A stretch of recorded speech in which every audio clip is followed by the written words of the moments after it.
So, for Miss Davis's class, I am going to do read-alouds of the stories that we do for class, because when I'm teaching in person, I always think it's nice to read whatever story we're reading aloud to the students. And I feel like this is the best way to do that. It also lets me put things up here, because I can do that through the magic of technology. And it will let me stop to explain things in the text that I think need explained. So, here we go. The first story that we're going to read is called Harrison Bergeron. Now, I don't know how YouTube's auto captioning is going to handle me saying Bergeron, but I'm assuming it's probably funny. It should say down here, Bergeron. Harrison Bergeron. And the author is Kurt Vonnegut, who is one of my favorite writers of all time. The year was 2081, and everybody was finally equal. They weren't only equal before God and the law. They were equal every which way. Nobody was smarter than anybody else. Nobody was better looking than anybody else. All this equality was due to the 211th, 212th, and 213th Amendments to the Constitution, and to the unceasing vigilance of agents of the United States Handicapper General. So there are currently 27 amendments to the Constitution, and this is talking about the 211th, 212th, and 213th Amendments. The implication here, the underlying implication here, is that the government has gotten really out of control and written a lot of laws, because in a very short period of time, now, I got to throw in there that this story was written, I don't remember when this story was written, so it's going to show up, the exact year is going to show up right here. When this story was written, the year 2081 was close to 100 years in the future. And there were just the 27 amendments to the Constitution. So that's a little bit of foreshadowing there to tell you about the story, that the government has gotten huge and out of control. Some things about living still weren't quite right, though. April, for instance, still drove people crazy by not being springtime. And it was in that clammy month that the HG men took George and Hazel Bergeron's 14-year-old son, Harrison, away. It was tragic, all right, but George and Hazel couldn't think about it very hard. Hazel had a perfectly average intelligence, which meant she couldn't think about anything except in short bursts. And George, while his intelligence was way above normal, had a little mental handicap radio in his ear. He was required by law to wear it at all times. It was tuned to a government transmitter. Every 20 seconds or so, the transmitter would send out some sharp noise to keep people like George from taking unfair advantage of their brains. I'm going to stop there for just a second.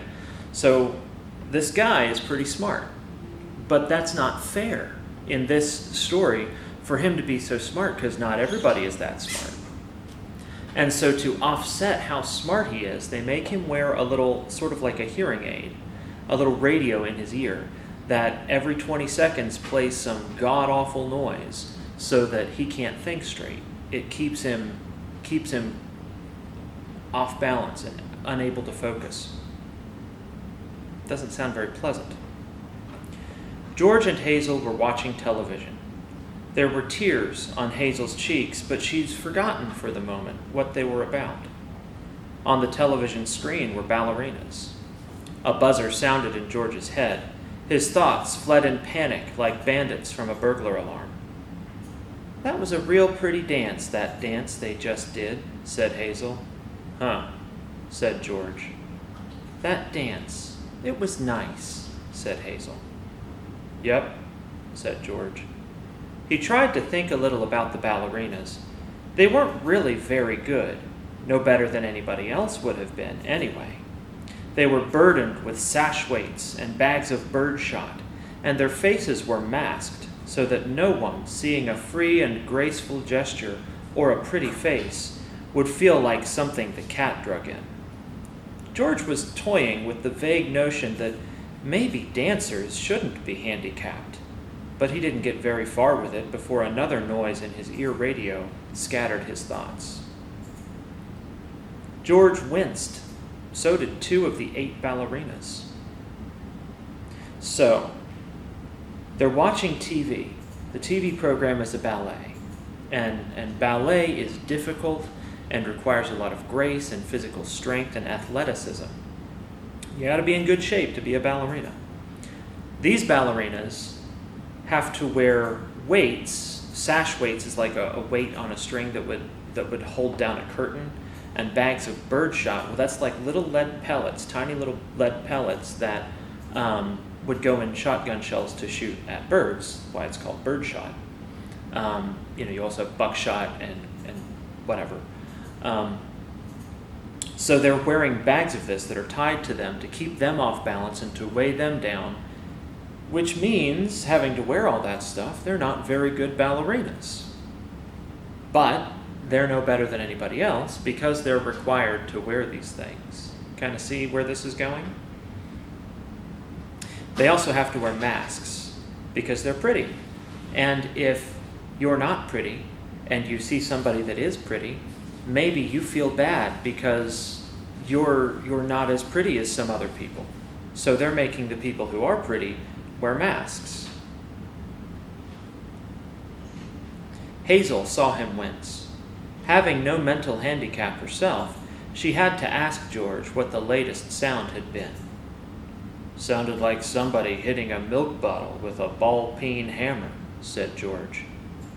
I think it would be real interesting hearing all the different sounds, said Hazel, a little envious. All the things they think up. Said George. Only if I was handicapper general, you know what I would do, said Hazel. Hazel, as a matter of fact, bore a strong resemblance to the handicapper general, a woman named Diana Moon Glampers. If I was Diana Moon Glampers, said Hazel, I'd have chimes on Sunday, just chimes, kind of in honor of religion. I could think if it was just chimes, said George. Well, maybe make 'em real loud, said Hazel. I think I'd make a good handicapper general. Good as anybody else, said George. Who knows better than I do what normal is, said Hazel. Right, said George. He began to think glimmeringly about his abnormal son who was now in jail, about Harrison, but a 21-gun salute in his head stopped that. Boy, said Hazel, that was a doozy, wasn't it? It was such a doozy that George was white and trembling, and tears stood on the rims of his red eyes. 2 of the 8 ballerinas had collapsed to the studio floor, were holding their temples, because they also are wearing the radios, because they're pretty smart. All of a sudden you look so tired, said Hazel. Why don't you stretch out on the sofa so's you can rest your handicap bag on the pillows, honey bunch? She was referring to the 47 pounds of birdshot in a canvas bag, which was padlocked around George's neck. Go on and rest the bag for a little while, she said. I don't care if you're not equal to me for a while. George weighed the bag with his hands. I don't mind it, he said. I don't notice it anymore. It's just a part of me. You've been so tired lately. Kind of wore out, said Hazel. If there was just some way we could make a little hole in the bottom of the bag and take out just a few of them lead balls. Just a few. 2 years in prison and $2,000 fine for every ball I took out, said George. I don't call that a bargain. If you could just take a few out when you come home from work, said Hazel. I mean, you don't compete with anybody around here. You just sit around. "If I tried to get away with it," said George, "then other people'd get away with it, and pretty soon we'd be right back to the Dark Ages again, with everybody competing against everybody else. You wouldn't like that, would you?" "I'd hate it," said Hazel. "There you are," said George. "The minute people start cheating on laws, what do you think happens to society?" If Hazel hadn't been able to come up with an answer to this question, George couldn't have supplied one. A siren was going off in his head. "Reckon it'd fall apart," said Hazel. "What would?" said George blankly. "Society," said Hazel uncertainly. "Wasn't that what you just said?" "Who knows?" said George. The television program was suddenly interrupted for a news bulletin. It wasn't clear at first as to what the bulletin was about, since the announcer, like all announcers, had a serious speech impediment. For about half a minute, and in a state of high excitement, the announcer tried to say, "Ladies and gentlemen." He finally gave up, handed the bulletin to a ballerina to read. So, when the news announcer comes on, he can't even get out "ladies and gentlemen" because he's got a real serious stutter. If he was a good news announcer and he was able to speak really well, then people might see him on the TV who can't speak well, and they might feel bad because they're not able to speak as well as somebody else. So in this story, they're finding people who can't speak well to be on TV so that nobody is envious of their ability to speak. I want to add there that earlier Hazel suggested that he takes a couple of the balls of buckshot or birdshot, that he take a couple of the balls of birdshot out of his bag, right, so that he can relax. He's always carrying around this 47-pound bag that is literally locked around his neck, that he is not able to remove, legally required to wear because he's stronger than other people, and so, he's not allowed to be stronger than other people. He's got to wear this bag. So she says, "Let's take out some of the birdshot so that you can be more comfortable." Well, it's $2,000 fine and 2 years in prison for every piece of birdshot he took out. Well, I'm going to put a picture up here of birdshot so that you can see how small one piece of birdshot is. That's a pretty extreme punishment for a pretty small infraction.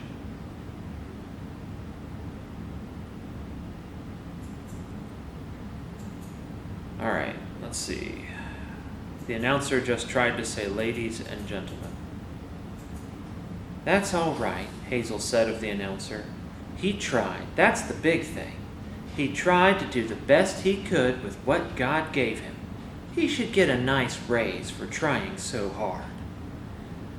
"Ladies and gentlemen," said the ballerina, reading the bulletin.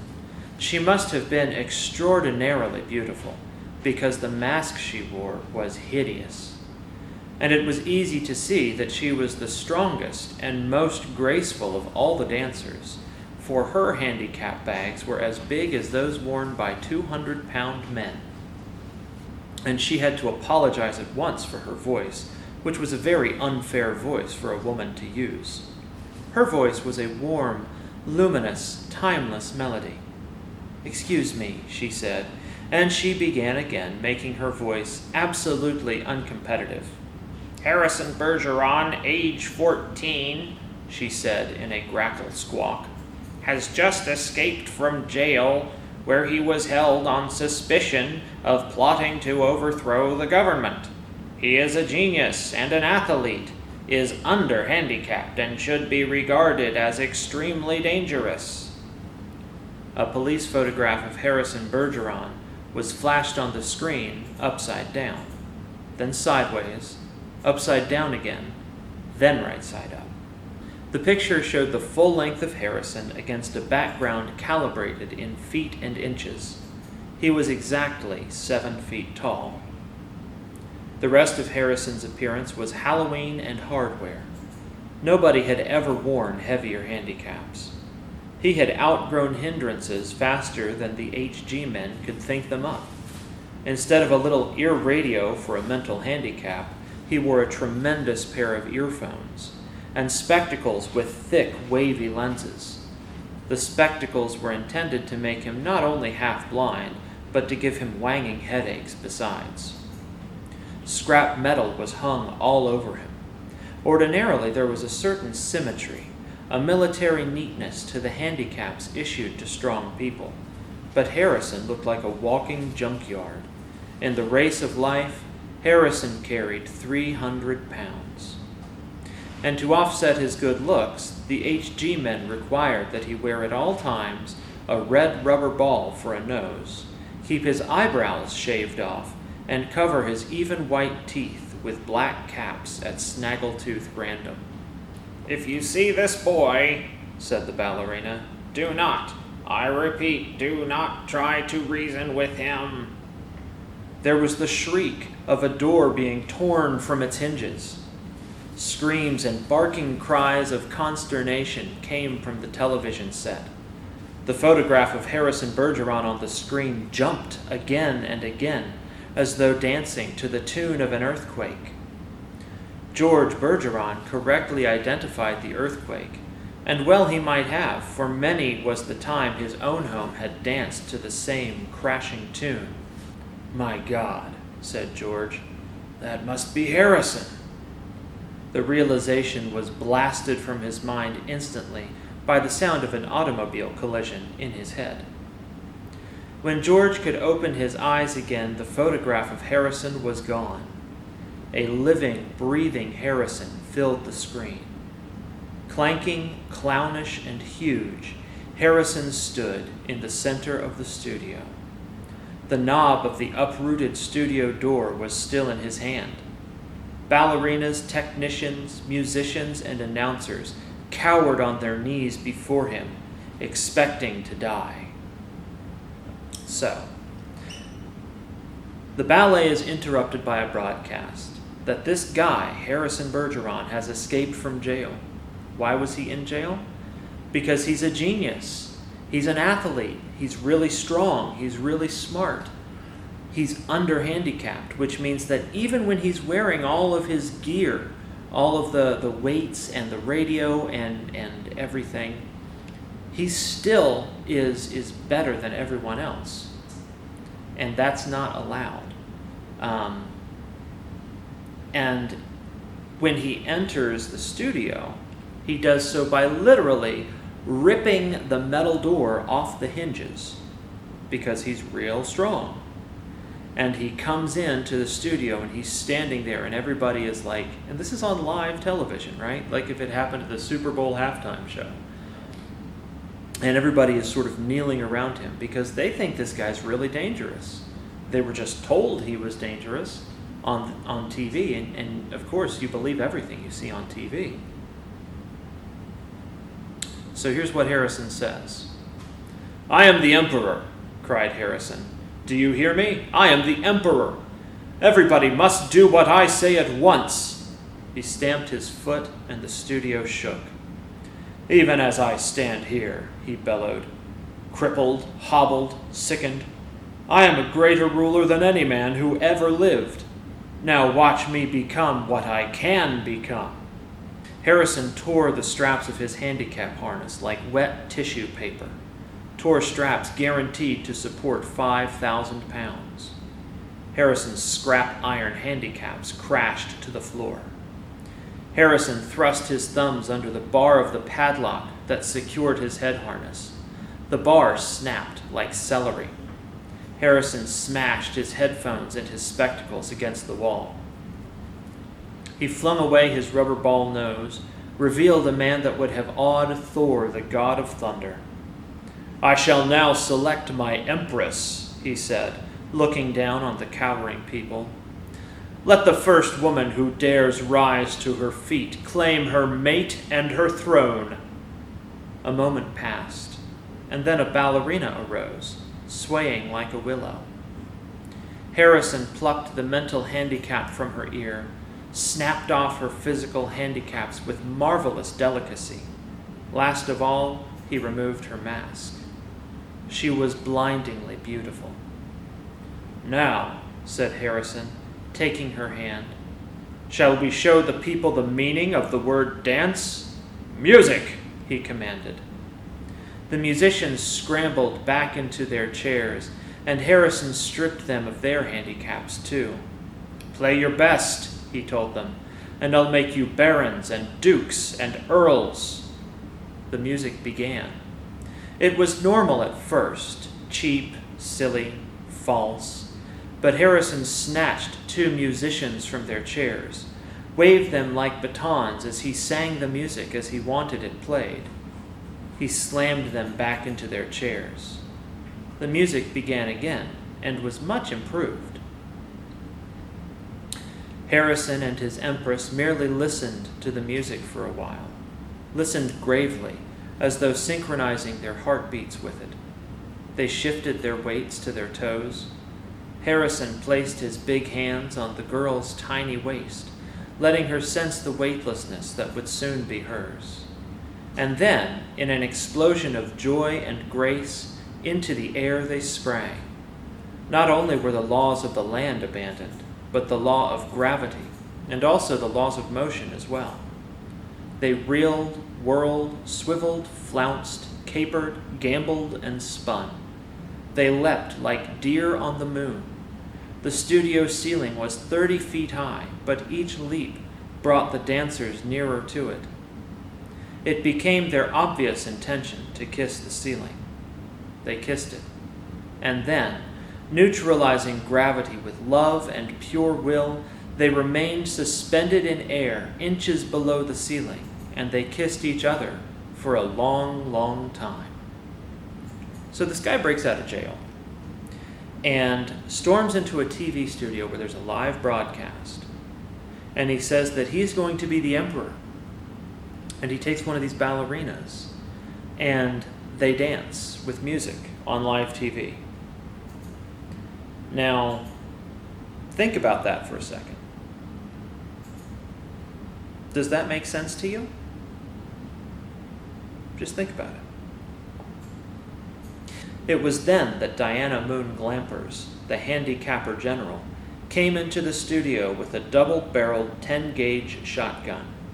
She fired twice, and the emperor and the empress were dead before they hit the floor. Diana Moon Glampers loaded the gun again.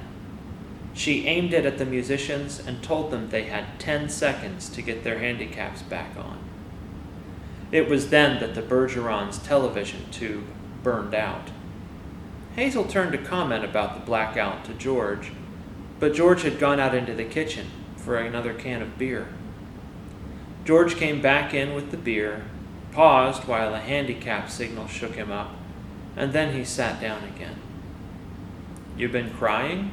he said to Hazel. "Yep," she said. "What about?" he said. "I forget," she said. "Something real sad on television." "What was it?" he said. "It's all kind of mixed up in my mind," said Hazel. "Forget sad things," said George. "I always do," said Hazel. "That's my girl," said George. He winced. There was the sound of a riveting gun in his head. "Gee, I could tell that one was a doozy," said Hazel. "You can say that again," said George.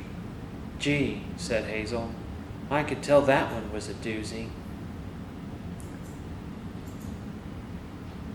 So he goes to dance on television after breaking out of prison,